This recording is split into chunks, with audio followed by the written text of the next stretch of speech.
Hi everyone, it's me, and today let's pioneer a new sport of eating together.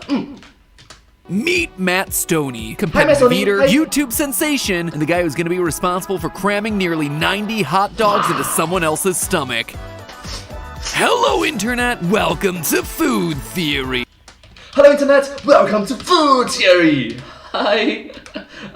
The show that's all about showing you how to think like a winner, provided what you're looking to win is ingesting thousands of calories as quickly as possible. Friends, today we're exploring the limits of human performance by talking about eating challenges. Matt Stonie, Furious Pete, Yuka Kaneshita, Randy Santel, and more are making a name for themselves on YouTube by tackling the most absurd and extreme tests of eating ability with calorie counts that'll make your head spin. 20,000 calories. But for as hot as this trend has become on YouTube in recent years, the history of competitive eating dates back nearly 150 years with this, the humble pie. In Humble pie of centuries of history.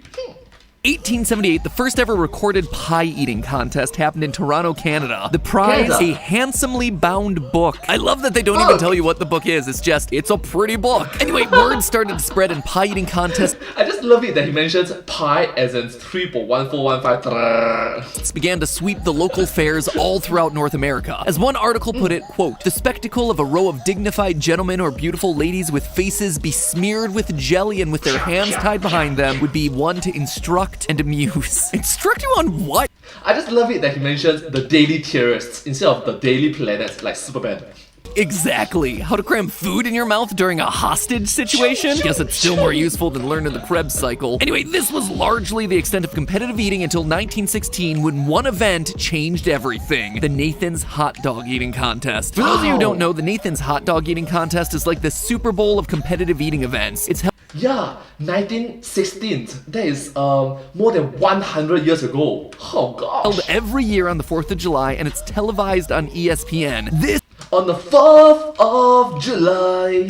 is the event that made competitive eating mainstream. It's where competitive eaters get to carve out their place in history, where Takeru Kobayashi first made headlines by eating 50 hot dogs in 10 minutes, double the previous record, thereby becoming the grandfather of modern competitive eating. It's where Matt Stonie first made his mark by winning in 2015 with his total of 62 hot dogs, and it's where another man, Joey Chestnut, has consistently shown the limits of human hot dog endurance. You might not recognize the name if you don't follow the scene, but you may have just recently seen him in a Mr. Beast video. And now we have the two greatest eaters in the world. Get out the way. Excuse me. The Charlie and Chocolate Factory, the Mr. Beast, the Chocolate Factory's video. Matt Stonie and Joey Chestnut. In competitive eating, Joey Chestnut is a legend. Not only has he won the event 14 times, only break to his streak was Matt Stonie's win in fact, but year over year he's consistently broken the hot dog record. 68, 70, 72, 74 in 10 minutes, a new all-time high at 76 last year. With that kind of power creep, it kind of makes you wonder, what's the limit here? I mean, there has to be a hard cap on how many hot dogs a single person can eat, right? Well, with this year's competition rolling right around the corner, I wanted to look at exactly that. How many hot dogs can you truly cram into your stomach in 10 minutes? How many hot dogs can be eaten in 10 minutes? That's a very good question. I'm not too sure. Are we starting to plateau in the world of competitive eating? The answer, I think, is no. I suspect the number is actually much higher than the current record of 76. And the thing that's gonna get us there is one man. Not him, him. Many believe he is the future of the sport. The future of the sport. Not for the reasons that you might expect. Now, surprisingly, I'm not the first person to ask and try to scientifically answer the how many hot dogs can we eat in 10 minutes question. Back in 2020, believe it or not, Dr. James Smoliga published a mathematical analysis looking at exactly this question. And Hi, Dr. James. lest anyone claim that I'm stalling for watch time, I'm just gonna skip right to the end. According to his calculations, a human can eat a maximum of 83 hot dogs in 10 minutes. I applaud Dr. Smoliga for taking this question so seriously. He is clearly a theorist after my own heart, but I also think he's wrong. I think the number is actually a lot higher. Here's why. First, it's important to consider what our two limiting factors are gonna be in a challenge like this. One, the capacity of the stomach, obviously, and two, the speed of eating. How much food can you possibly shove into that thing, and do you have the time to get it all in there? So, I just love it that Matt mentions Pac-Man.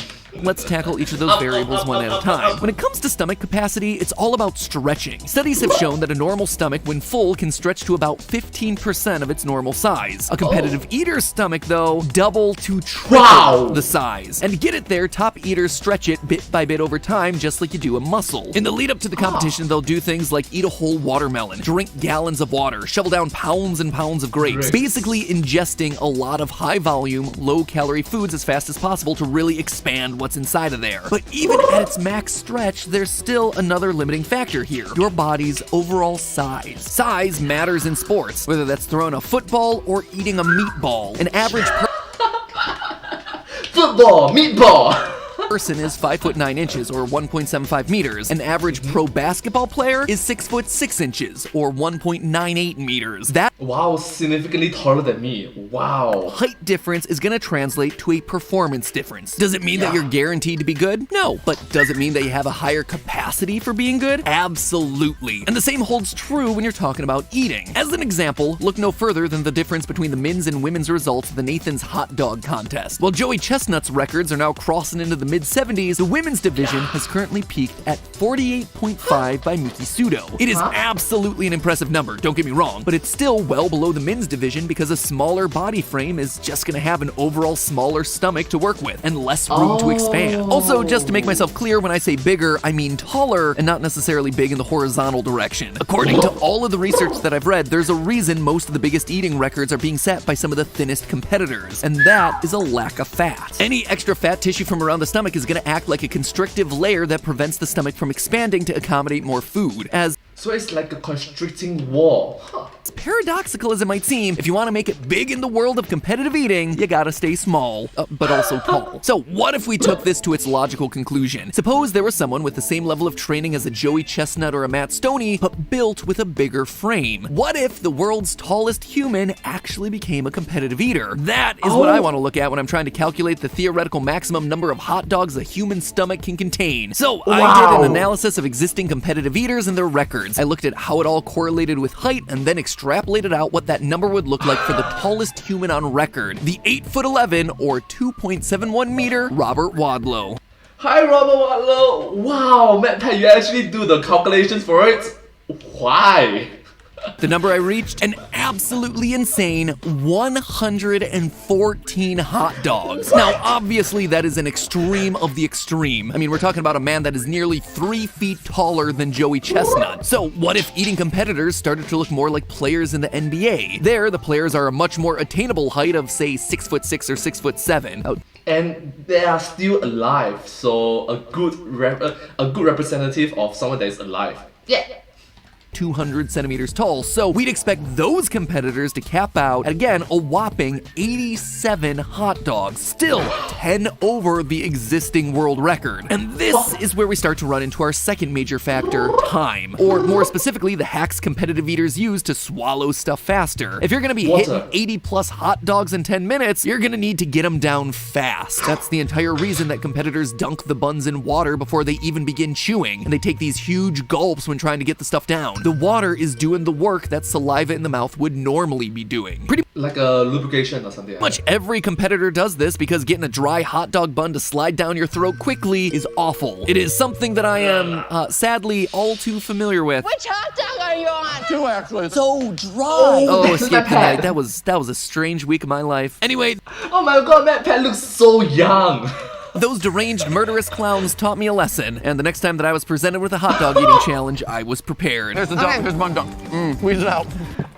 I guess no amount of dunking is gonna help if you're not able to swallow the darn things. I remember this was back in the charity run, I remember. But you see, that's the fatal flaw in my calculations, Dr. Smoliga's calculations, and the current competitive eating meta. The water. All of that water, whether it's drunk, whether it's soaked into the bun, whatever, is adding weight. Sure, hypothetically, a large stomach that's been stretched to capacity could reach 87 hot dogs and buns, but that's not factoring in the volume of water that's being consumed in order to get those things down within the time limit. And water is the thing that's currently holding everyone back in pretty much every eating challenge. Let's compare eating to another very different competitive sport, running. Running is a world where we previously saw unbeatable barriers to human performance, like the 4-minute mile and the 2-hour marathon. But both of those barriers have been beaten for two major reasons. The first is that the technology around the sport improved. Running shoes just get better and better every year, with the most advanced shoes having special foam that gives them slightly more bounce, making runners 4% more efficient. A huge deal in competitions where seconds are gonna matter. But more importantly, athletes have also kept improving over time. More people are starting to train at earlier and earlier ages. I mean, as an example, in 1960, the marathon record was set by Abebe Bikila, a man who had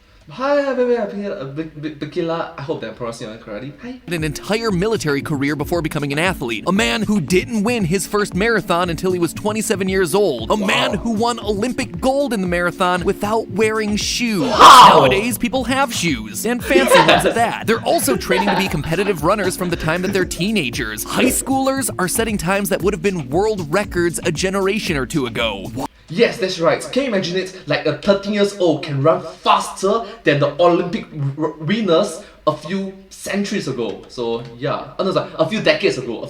Why? Because running is now financially lucrative. You can get massive college scholarships by being a dedicated, well-trained runner, just like the more traditional basketball and football scholarships of yesteryear. Now, yes, you can monetize your career and earn a lot of money being a professional athlete in that particular sport. the comparison back to food might seem like it's coming totally out of left field here, but look at where the sport of competitive eating is right now. Back On your left! when competitors like Joey Chestnut first got their start, the only thing to inspire people were dignified gentlemen and ladies hog-tied and smashing their faces into blueberry pie at the county fair. Nowadays, you have YouTubers with audiences in the millions making millions off of their competitive eating videos. Many believe he is the future of the sport. Matthew Stonie!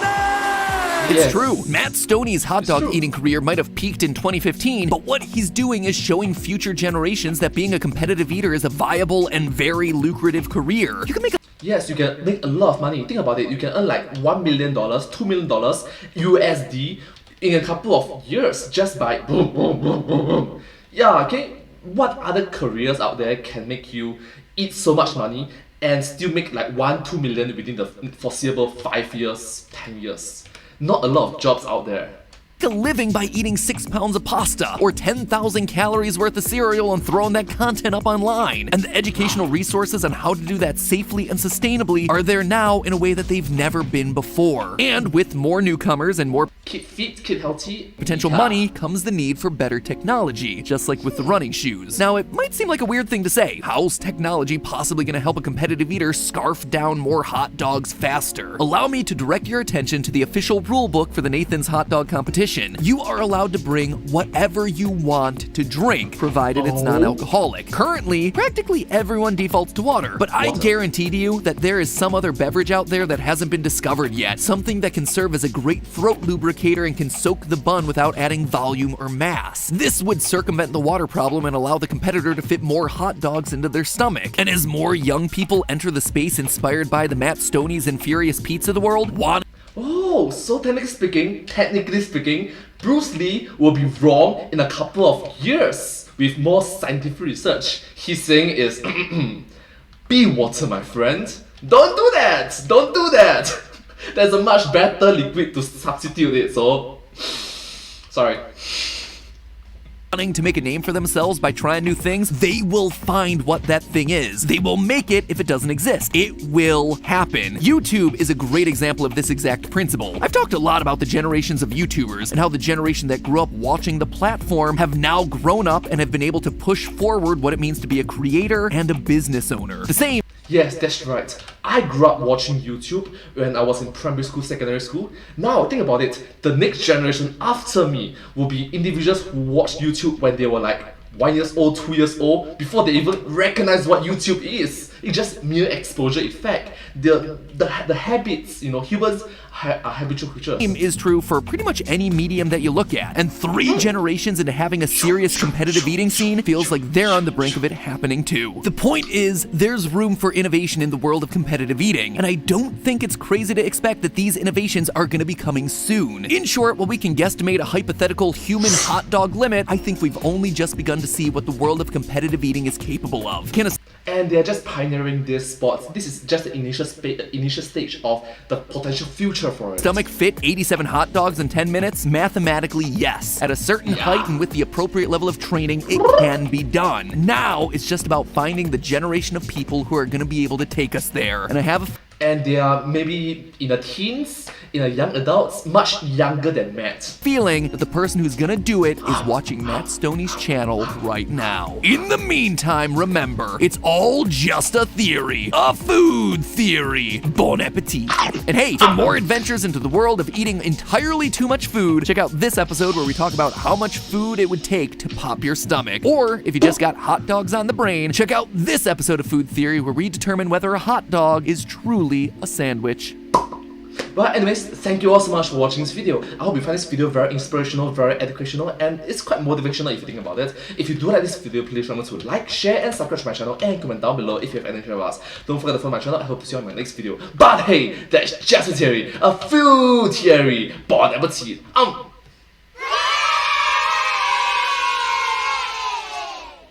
And I hope to see you all in my next video. Bye bye. Subscribe. Thank you. Subscribe. Thank you so much. Oh my gosh, I just love it that much respect. Seriously, a lot of respect to these individuals.